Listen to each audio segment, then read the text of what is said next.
Tucked away on a quiet street in Denver, Colorado, lies a church like no other you have ever seen. A church steeped in Illuminati symbolism, fallen angel imagery, and occult practices. They call themselves the International Church of Cannabis.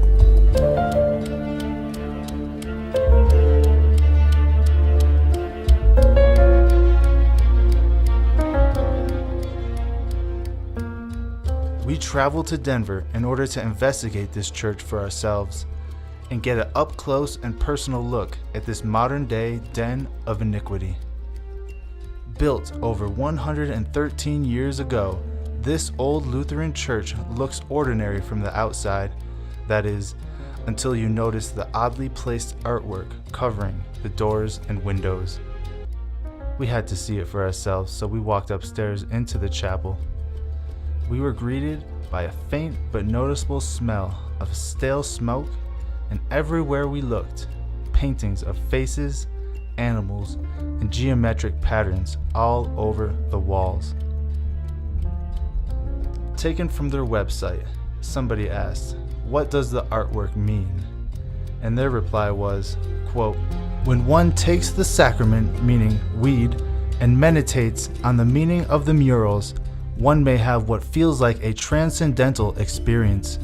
In those moments, one may receive the meaning one requires at that time." End quote. Basically, what they want you to do is get high and stare at this artwork until the spirit of the painting overtakes you and tells you its true meaning. Interesting. When I look at it, I clearly see two fallen angels sitting there with their hybrid offspring, teaching them how to open portals. If you look closely, you can even see tiny humans trapped in the trees, showing us just how enormous these beings really are. Walking through the pews, one of the first things you'll notice is the complete eradication of God's Word. There are no Bibles in here. Instead, we find dirty ashtrays. Now, let's take a closer look at some of these paintings and see if we can figure out who is really being glorified here. Because one thing is for sure, it's definitely not Jesus. Sitting in the center of the chapel, directly behind the altar, is a massive skull, the universal symbol for death and destruction. Skull symbolism can be traced all the way back to ancient Babylon, where skulls were used to symbolize the quote, shining ones and their influence on the world. All throughout history, we see the use of skulls on prominent figures and organizations as a way to covertly show their allegiance to Lucifer. This practice can still be seen today. Have you ever wondered why so many celebrities are obsessed with skull symbolism? The next symbol we found was the Egg of Life. The Egg of Life is an occult symbol that depicts the mixing of fallen angel and human DNA. This mystical symbol can be found in almost every ancient culture all over the world, and is derived from the flower of life symbol. The flower of life can be dated back over 5,000 years and is said to contain vital information on the secrets of the universe and all living things. This is just another example of the mystery religions trying to bypass God with their secret knowledge. Good luck with that. The earliest record of this symbol was found on the alabaster steps that were once part of the palace of King Ashurbanipal. It's been dated back to around 645 BC. This symbol has been used in occult rituals since the beginning of time. Take the Tree of Life in the Kabbalah, for instance. It is taken from concentric patterns within the Flower of Life. Also, famous occultist Leonardo da Vinci was able to derive Platonic solids and the golden ratio of phi from the Flower of Life. Next, we have the only cross in the building, and it's sitting directly inside the belly of a Native American thunderbird.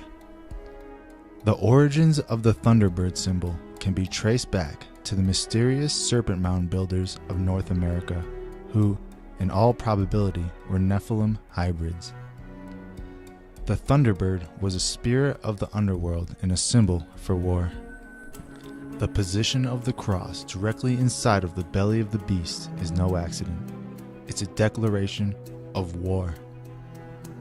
This brings us to the most telling symbol inside the so-called church: the all-seeing eye of Lucifer, also known as the evil eye, the demonic eye, the eye of the deity, the eye of Horus, or the eye of Ra. It represents the spiritual eye of Lucifer and the fact that no one can escape its magical reach. In the January 1991 edition of Progress for All magazine, researcher John Todd wrote, and I quote, "The seal of the pyramid was created by the Rothschild family and brought to North America by Benjamin Franklin and Alexander Hamilton before 1776. The Rothschild family is the head of the organization which I entered in Colorado.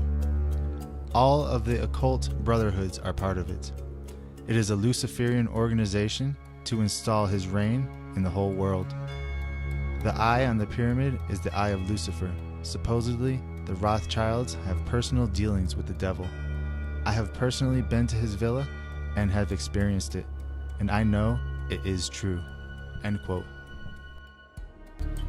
The fact that they call themselves a church, which, by its very definition, means a building used for public Christian worship, is an absolute assault to Christianity and the very principles it's founded upon.